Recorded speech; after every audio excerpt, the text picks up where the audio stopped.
Bonjour, hello, guten Tag, buongiorno et bienvenue sur le boulevard de la critique. Nous allons parler de Inglourious Basterds, le nouveau film de Quentin Tarantino, qui a fait beaucoup d'émules parce que c'était réalisé par Quentin Tarantino et surtout parce que le sujet était à propos de la Seconde Guerre mondiale. Un fourreux!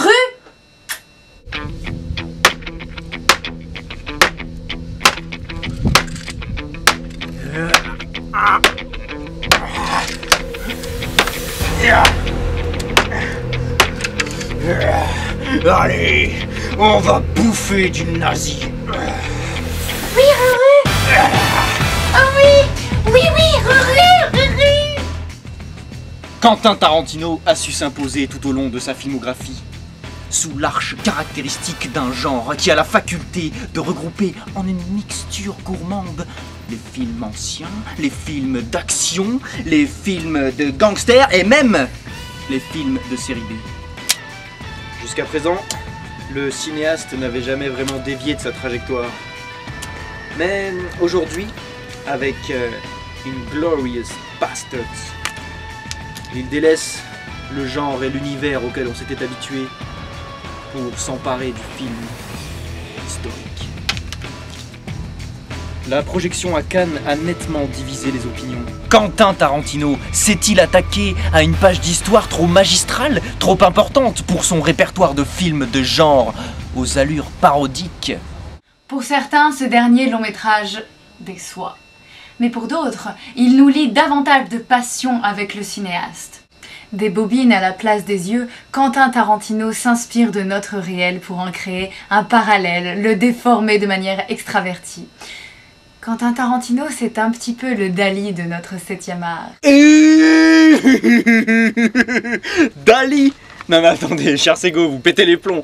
Je veux dire, comparer Quentin Tarantino à Dali, c'est vraiment n'importe quoi. En plus, j'aimerais rajouter une chose.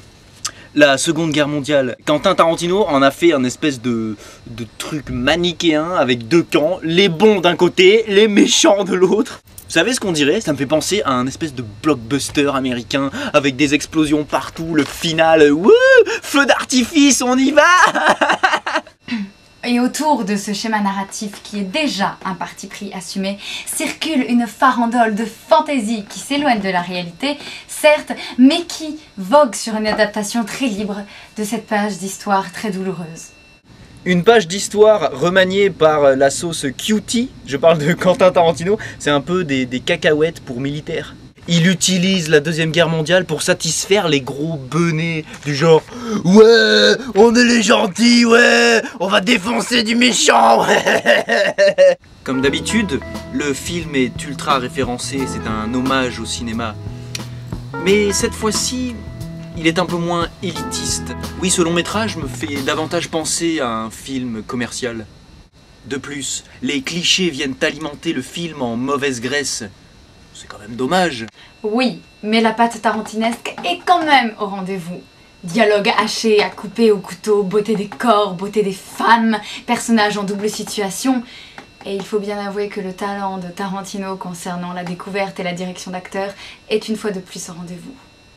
Le prix d'interprétation masculine décerné à Christophe Waltz cette année à Cannes nous le confirme. On pourrait d'ailleurs se demander si le film ne serait pas de moins grande qualité si l'acteur ne faisait pas partie du long métrage. Comparé au talent, au génie de Christophe Waltz, le petit Brad Pitt est un peu fade. Et oui, Brady. Brady, oh, fais quelque chose de mieux que ça. Tu nous fais marrer de temps en temps, ok, mais j'attends plus d'un comédien de ton niveau. Hein. Et malgré tous ces petits déconvenus, le film se boit comme du petit lait. Et ce n'est pas Christophe Waltz qui va le nier. Ça explose de partout. Sans parler de la bande-son qui est toujours aussi irrésistible. Malgré tout, si Quentin Tarantino avait échangé sa Deuxième Guerre mondiale contre, je ne sais pas, disons, l'univers des gangsters, il n'y aurait rien eu à changer, mis à part les costumes.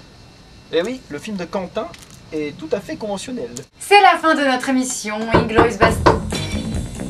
Oui? Dire Sigolène, Oui? vous étiez un juif? Non.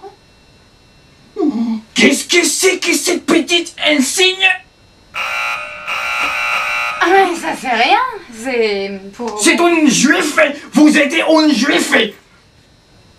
Qu'est-ce que c'est que ceci? Une petite insigne juif. Je suis pas juif, c'est... C'est une étoile des juifs. Pas pire.